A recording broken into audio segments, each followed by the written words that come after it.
Hello friends, Tina's kitchen and रेसिपीजमध्ये तुमचं स्वागत आहे। आज आपण नवरात्री विशेष बाहेरून मस्त कुरकुरीत आतून छान जाळीदार सॉफ्ट आणि हलका फुलका असा उपवासाचा कुरकुरीत मेदू वडा आणि चटणी करणार आहोत। उपवासाला जर तेच पदार्थ खाऊन कंटाळा आला असेल तर असा हा युनिक पदार्थ नक्की करून बघा। खूप कमाल हा मेदू वडा बनून तयार होतो, फटाफट बनतो आणि उपवासाचा मेदू वडा अगदी हाताखालच्या साहित्यात तयार होतो आणि जवळपास 4 ते 5 तास हा खमंग आणि खुसखुशीत राहतो।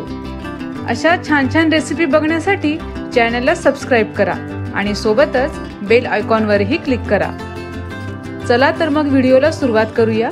यासाठी आपण घेतलेला आहे 1.5 कप भगर, 1 मोठा उकडलेला बटाटा आणि 4 ते 5 चमचे दही, तसेच 3 ते 4 चमचे भाजलेल्या दाण्याचा कूट, 4 ते 5 बारीक कट केलेली हिरवी मिरची, 1 चमचा जिरे आणि चवीनुसार मीठ। सर्वात आधी गॅसवर एक पॅन ठेवून त्यात आपल्याला 3 कप पाणी टाकायचं आहे। आपण इथे 1.5 कप भगर घेतलेली आहे, यासाठी आपण त्याच्या दुप्पट म्हणजेच 3 कप पाणी वापरणार आहोत। नंतर त्यात थोडं चवीनुसार मीठ टाकायचं आहे। पाणी इथे छान उकळू द्यायचं आहे। पाणी उकळते तोपर्यंत आपण भगर धुवून घेणार आहोत। आता या पाण्याला छान उकळी आलेली आहे। त्यात आता आपण ही स्वच्छ धुवून घेतलेली भगर पूर्ण टाकून घेणार आहोत। ही भगर टाकताना त्यात पाणी अजिबात नकोय, त्यातलं सगळं पाणी आपल्याला काढून घ्यायचं आहे। जर यात जास्त पाणी टाकलं तर याचं सर्व प्रमाण गडबडेल। आता हे पूर्ण सर्व असं एकजीव करून घ्यायचं आहे।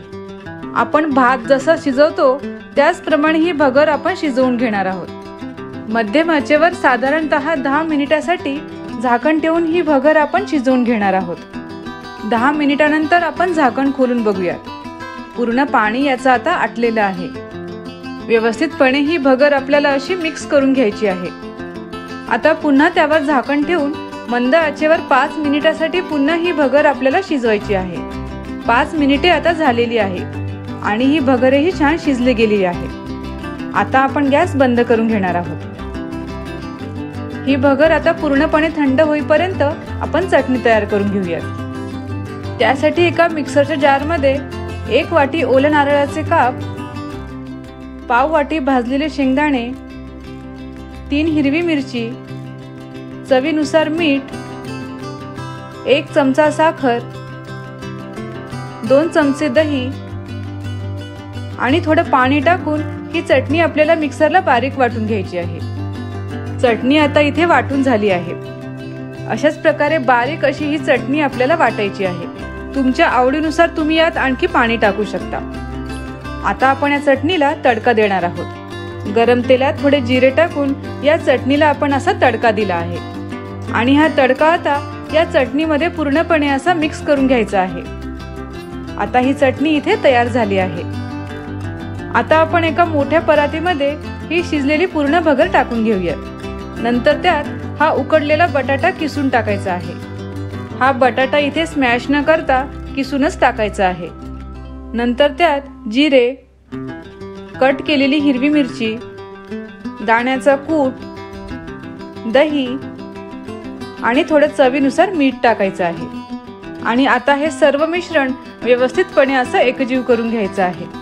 हे वडे खाण्यास इतके चविष्ट लागतात की उपवास नसताना सुद्धा ते कधीही खावेसे वाटतील इतकी अप्रतिम याची चव लागते। ज्याप्रमाणे आपण कणिक भिजवतो त्याचप्रमाणे हे आपल्याला मिक्स करून घ्यायचं आहे। हे मिश्रण आता व्यवस्थितपणे असं एकजीव झालेलं आहे। आता लगेचच आपण वडे तयार करून घेणार आहोत। त्यासाठी हाताला व्यवस्थितपणे असं थोडं तेल लावून घ्यायचं आहे आणि या मिश्रणाचा आपल्याला पाहिजे त्या आकाराचा गोळा काढून घ्यायचा आहे। त्याला व्यवस्थितपणे असं गोलाकार आकार देऊन नंतर त्याला हलक्या हाताने चपटा आकार द्यायचा आहे आणि मध्ये असं छिद्र करून त्याला मेदू वड्याचा शेप द्यायचा आहे। तुम्ही इथे बघू शकता किती सुंदर असा आपण त्याला मेदू वड्याचा शेप दिला आहे। जास्त मेहनत न लागता एकदम सहजतेने हा मेदू वडा आपण तयार करू शकतो। एक एक करून हे वडे आपण करून घेणार आहोत। अशाच प्रकारे सर्व वडे आपल्याला करून घ्यायचे आहेत। तेलही इथे छान कडकडीत असं गरम झालं आहे। त्यात आता आपण एक एक करून हे वडे सोडणार आहोत। एका वेळेस जास्त वडे पण आपल्याला तेलात सोडायचे नाहीये। फक्त मध्यम आचेवर त्याला हलकासा तांबूस रंग येईपर्यंत ते आपल्याला फ्राय करून घ्यायचे आहेत। हे वडे खालून चांगले सेट झाले की हळूवारपणे ते आपल्याला असे पलटी करून घ्यायचे आहे।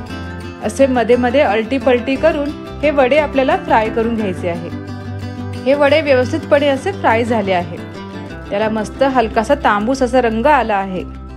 बघूनच कळत असेल बाहेरून किती कुरकुरीत असे हे वडे तयार झाले आहेत। हे वडे आता आपण काढून घेणार आहोत आणि बाकी सर्व वडेही आपण याच प्रकारे फ्राय करून घेणार आहोत। हा उपवासाचा कुरकुरीत मेदू वडा खाण्यासाठी तयार आहे आणि आपण जितकं प्रमाण घेतलं होतं ते 13 ते 15 वड्यांसाठी अचूक असं प्रमाण आहे।